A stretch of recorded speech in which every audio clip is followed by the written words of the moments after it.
one-party state in Nigeria, President Tinubu reassures National Assembly.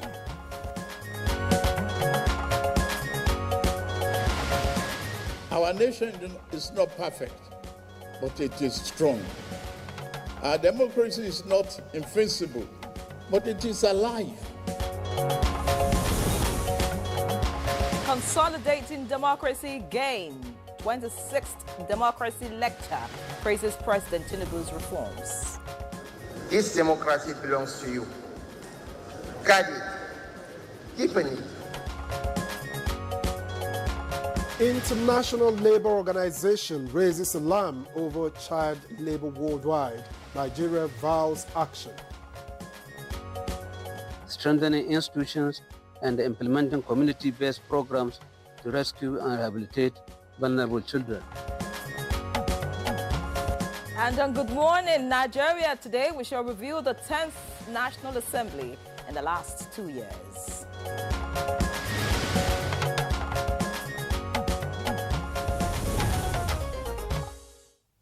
So it's not every day you get to watch history as it's being written. But that's exactly what the 10th National Assembly has been doing for the past 2 years. A bicameral legislature, yes, but more than that, a dynamic force shaping the future of governance in this country. Absolutely, Victor. Inaugurated on June 13th, 2023.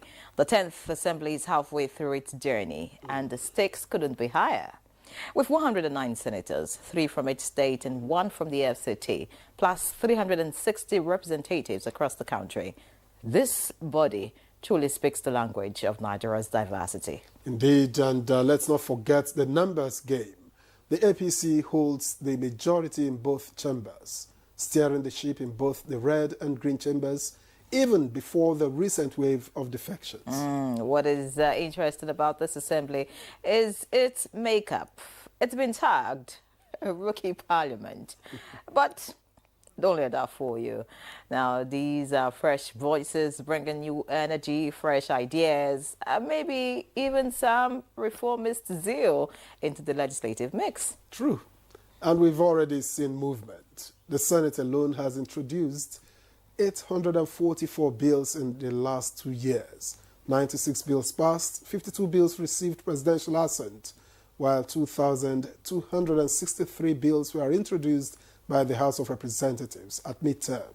186 passed and 51 bills received presidential assent. And many focused on stabilizing the economy and tackling national challenges. Noteworthy among the bills is the Supplementary Appropriation Bill of 2023, the Defense Industries Corporation of Nigeria Bill, and the Federal Fire Service Act.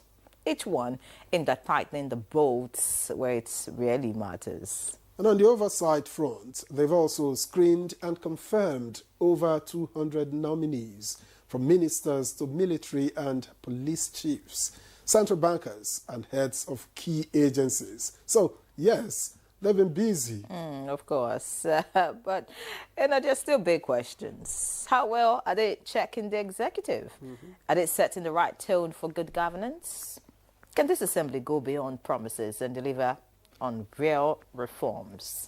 Exactly the questions we'll be asking this morning as the 10th National Assembly clocks 2 years. We'll be joined shortly by lawmakers and analysts to reflect on their performance and what the next 2 years might bring for Nigerian democracy. So if you care about laws, governance and the direction this country is headed, don't go anywhere.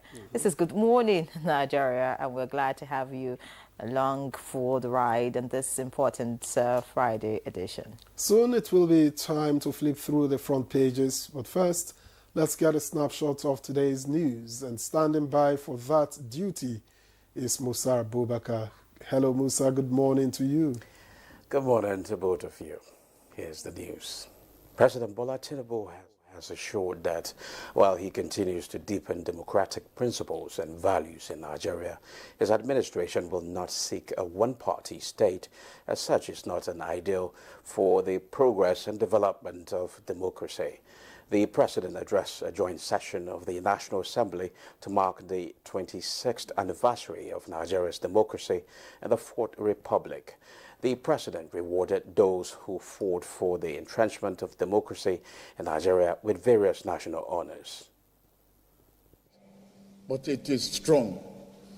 Our democracy is not invincible, but it is alive. And this means our dream of a prosperous, happy nation is still within reach. Democracy is not a gift, it is a trust Nigerians must protect. This is the affirmation from the leadership of the National Assembly at the June 12th special joint sitting, where the presiding officers pledged unwavering cooperation with the Tinubu administration to advance Nigeria's democracy and improve the welfare of Nigerians. Where governance is in partnership, progress follows. But where governance is a contest, the people suffer.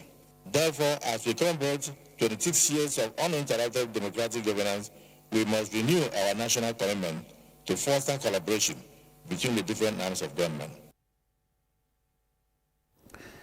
The successful implementation of the scorecard for renewed hope agenda of the Tinubu administration and the 26th democracy anniversary celebrations, a great honor towards entrenching good governance, economic growth and social development.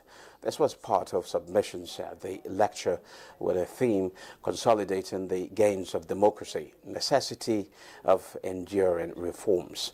As part of activities marking the 2025 Democracy Day held at the Banquet Hall Presidential Villa. Transformational leadership of President Bola Ahmed Tinubu. This democracy belongs to you. Guard it, deepen it, own it. Let us go forward, not as a divided people, but as one nation. The Nigerian Governors Forum says June 12th Democracy Day remains a watershed in the nation's history and joined President Bola Ahmed Tinubu to honor heroes and heroines who played significant roles in the struggle for democratic rule. In a statement signed by its chairman and governor of Kwara State, Abdurrahman Abdurrazak, describes the last 26 years of unbroken democracy as uncommon in the nation's leadership, which translates to appreciable progress despite surmountable challenges. The forum commits itself to working with all stakeholders, including the federal government, civic organizations, and other partners to widen the democratic space and make Nigeria more fertile for sustainable peace and inclusive prosperity. Nigeria's First Lady, Oluremi Tinubu, has called on all stakeholders to speed up efforts towards ending child labor in all ramifications by strengthening our laws, supporting families, and investing in quality education for every child. This is in her message marking 2025 World Against Child Labor Day, with the theme, Let's Speed Up Efforts, End Child Labor, while urging Nigerians to raise their voices for millions of children whose dreams are stolen by the harsh reality of child labor. The First Lady says it is unacceptable that children are still forced to work instead of going to school, pursuing their dreams and learning how to grow into productive members of the society. She urges all to work towards building a country where every child is free to thrive, dream, and reach their God-given potential. The International Labour Organization has raised fresh concerns over the alarming rate of child labor across the world after decades of global campaigns, as Nigerian government reiterates commitment to end the scourge. Reflecting a shared urgency to advance social justice in a rapidly changing world. We are reviewing national legislation, building capacities of partners, strengthening institutions, and implementing community-based programs to rescue and rehabilitate vulnerable children. Well, those are the highlights of the news at this time. Good Morning Nigeria continues after the break.